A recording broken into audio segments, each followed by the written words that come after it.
Now AMG is known for making monsters out of Mercedes cars, and they've even gone ahead and made an electric as well.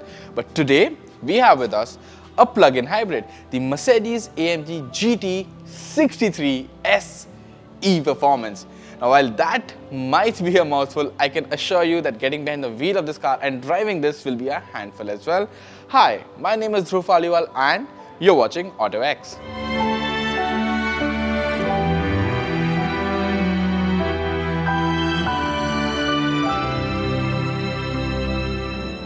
Now AMGs are known for being scintillatingly fast, but this one looks damn good as well. And let's start there. Let's start with the design, specifically with this front grille.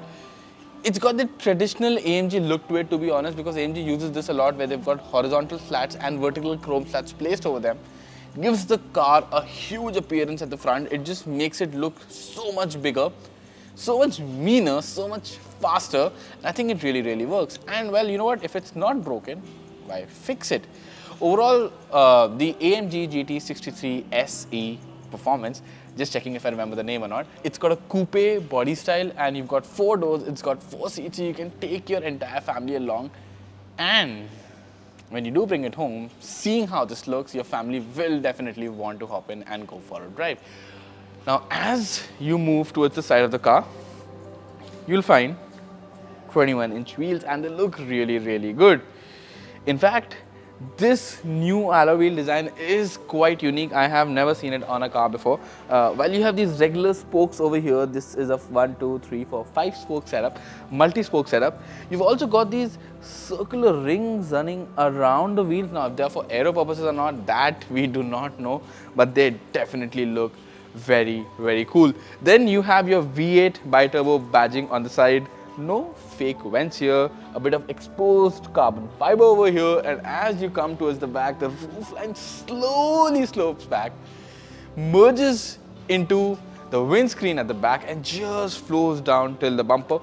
There are no edges on the top of this car, and which makes me feel really nice looking at this because it feels like a very continuous flowing design. Even at the back, you've got these wrap around LED lights with this GT63S badging that's been highlighted in red. You've got AMG badging on one side, and the lower half of the bumper is fully made of carbon fiber with 2 exhaust tips on both ends. Yes, it's just simply mind-blowing. And while we now know that this car looks really fast, let's go and check out what actually makes it that fast. Now, we've already told you that this is a plug-in hybrid, and that means there's an electric motor and a petrol engine that's doing all the hard work for us. And this, well, you can't actually see the engine because there's a cover on top of it, and there's a badge that says that this was handcrafted by Denise Tolu in the Mercedes-AMG factory. But apart from that, this is a 4-liter V8. Now, the combined power output of the entire system stands at 844 horsepower. But that's not even the ridiculous figure. The ridiculous number here is the torque output of the entire system, and that stands at 1,470 Newton meters of torque. Now, all of the drive is transferred to the wheels by a 9-speed automatic transmission. And with those numbers being so crazy, this car can do the 0 to 100 kmph sprint in 2.9 seconds before going on to hit a top speed of 316 kilometers per hour. And the fact that this is a 4-seater, I'm sure your family will want to come along for the ride. So let's head inside and see what there is to see.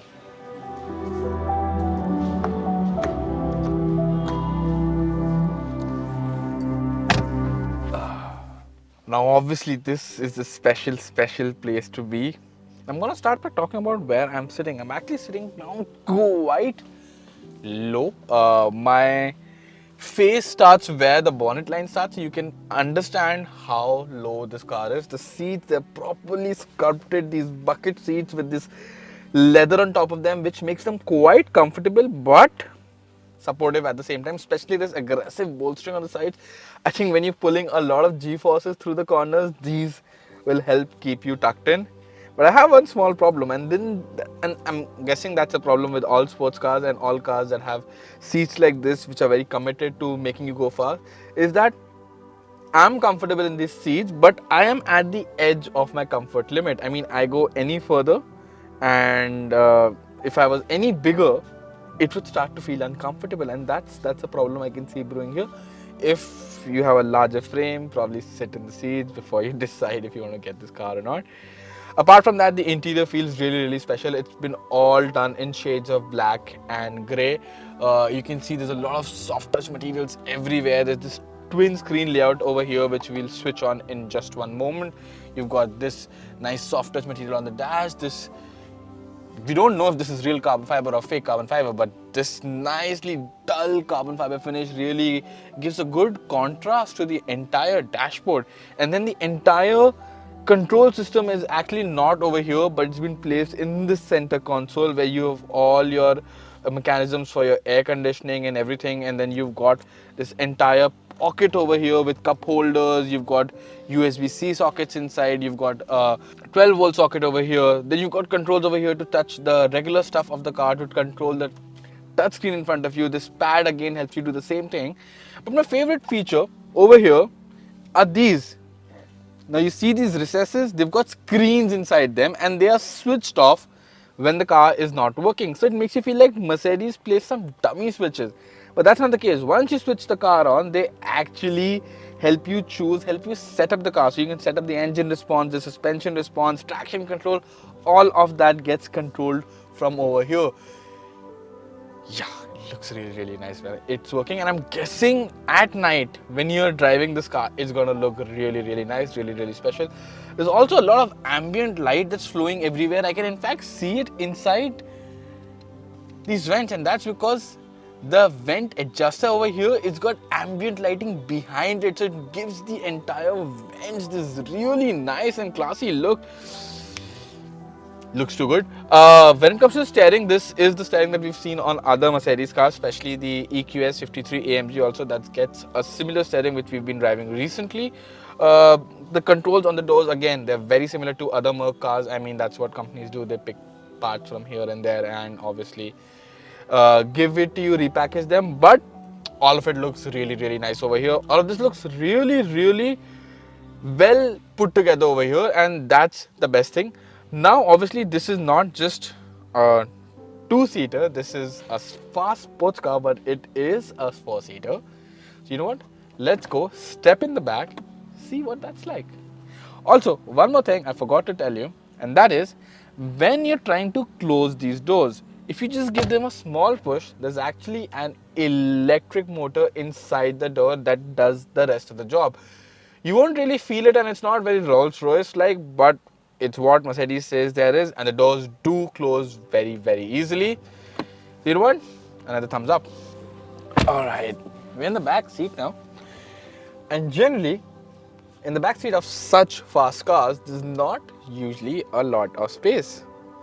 And I'm going to have to eat my words over here because, yes, it's not SUV-like space over here, but I have enough space. I have enough space to be reasonably comfortable, not feel claustrophobic despite all the black around me, and that's really nice. Let's start with the headroom. I'm around 5'7" and I have a decent amount of headroom. So while a 6 feet person would not be outrightly comfortable sitting here, they will be able to manage. As far as the sides are concerned, I have enough space to keep my arms on both sides, and the fact that this is a 4-seater and not a 5-seater means that this central area is fixed. It does not move, so you have a permanent armrest and no way to move on to that seat without going and scooching over this entire setup, which, I mean, this is a 4-seater at the end of the day, so really not a big problem. Then you have this entire screen over here to obviously control the car's functions from the back seat. There's this nice area over here with your cup holders, and you've got this nice space, deep storage space in the middle with a 12-volt power outlet and a USB charging socket. So your electronics will not be starved of attention as well. But again, as far as the seats are concerned, obviously the bolstering is not as aggressive as in the front, but it is quite aggressive at the rear, and I just about fit in these seats. My legs tuck in underneath the front seat really well. That's a big plus, and that's very surprising for a car of this stature. For something that's low down, likes to go fast, you generally do not have these kind of conveniences. So you know what, Mercedes-AMG, well done on that front.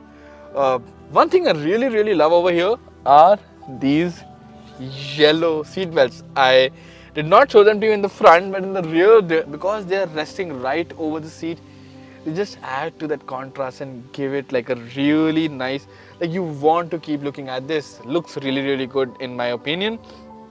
And that's pretty much the end of the highlight when it comes to the back seat. But there's one more thing, and that's the sunroof. You actually have a sunroof in the front, a sunroof at the back. It is technically a panoramic sunroof with a split in the middle.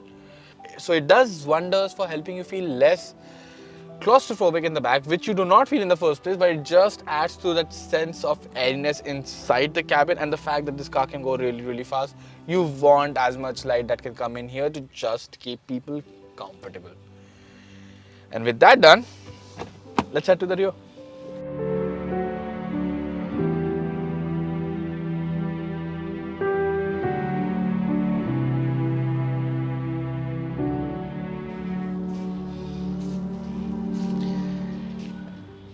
I've already shown you what the design at the rear is like. What I want to show you is what the boot looks like. And surprisingly a lot of room over here. Obviously there's a 3.8 kilowatt hour battery which is placed over here, right over here. So there is a chunk of your boot space taken out because of that. But despite that, and keeping in mind that this is a fast, low slung car, there's a lot of space over here. I mean, you even got buttons which help you fold down the rear seats. I mean, that's unheard of in this space of cars, and honestly, it gives the AMG GT63S e-performance a lot of marks of practicality. I'm sure you can fit in like 1 or 2 medium-sized suitcases very easily, plus smaller bags on top of it. So this can technically take 4 people's luggage for a weekend. Makes this really useful. You must be wondering, I've harped on so much about this car, what is it exactly priced at? And well, we don't know the answer to that question because the launch will be happening in the coming few days. And in fact, we will be there at the launch and we will be bringing you that piece of news. In the meantime, why don't you reach out to us in the comments box below. Tell us, what do you think is a justifiable price tag for a car like this? Something that's got so much power and then still has the practicality to take the whole family along. Thank you so much for watching this video, and until the next one, goodbye.